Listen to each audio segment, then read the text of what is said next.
पुणे तिथे काय उणे या युक्तीप्रमाणे पुणे जिल्ह्याने रेकॉर्ड केलाय। राज्यात कुठल्याही जिल्ह्यात 7 खासदार नाहीत, तो रेकॉर्ड पुणे जिल्ह्याने केलाय। उपमुख्यमंत्री अजित पवार यांच्या पत्नी सुनेत्रा पवार यांची राज्यसभेवर बिनविरोध निवड झाली, त्यामुळे पुणे जिल्ह्याच्या नावावर एका वेगळ्या विक्रमाची नोंद झाली।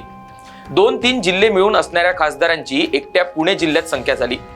एकट्या पुण्यात खासदारांची संख्या 7 झाली। नमस्कार, मी धवल, देशोन्नतीमध्ये आपलं स्वागत। पुणे जिल्ह्यात लोकसभेचे 4 खासदार आहेत। सुनेत्रा पवार यांच्या नियुक्तीने राज्यसभा खासदारांची संख्याही 3 झाली, कारण यापूर्वी इकडे शरद पवार, राष्ट्रवादीचे राष्ट्रीय अध्यक्ष शरद पवार आणि नुकतीच राज्यसभेवर वर्णी लागलेल्या भाजपच्या मेधा कुलकर्णी हे राज्यसभा सदस्य आहेत। पुणे जिल्ह्यात पुणे शहर, मावळ, शिरूर आणि बारामती असे 4 लोकसभा मतदारसंघ आहे। नुकत्याच झालेल्या लोकसभा निवडणुकीमध्ये पुणे जिल्ह्यात महायुती आणि आघाडीची 50-50 झाली, त्यांचे 2-2 खासदार विजयी झाले। बारामती आघाडीकडून शरद पवार, राष्ट्रवादी शरद पवारांची लेक सुप्रिया सुळे यांनी हॅट्रिक केली। तशीच मावळमध्ये महायुतीचे शिंदे शिवसेना गटाचे श्रीरंग बारणे यांनी ही हॅट्रिक नोंदवली। पुण्यातून महायुतीचेच भाजपाचे मुरलीधर मोहोळ पहिल्यांदाच लोकसभेला निवडून आले आणि ते नगरसेवकाचे थेट खासदार झाले। यापूर्वी ते पुण्यात नगरसेवक होते। पहिल्याच टर्ममध्ये त्यांना केंद्रीय राज्यमंत्रीपदाची लॉटरी देखील लागली। नागरी उड्डाण आणि सहकारी खात्याचे राज्यमंत्री पद त्यांना देण्यात आले। तर तिकडे शिरूरमध्ये शरद पवारांचे खंदे समर्थक डॉक्टर अमोल कोल्हे पुन्हा निवडून आले।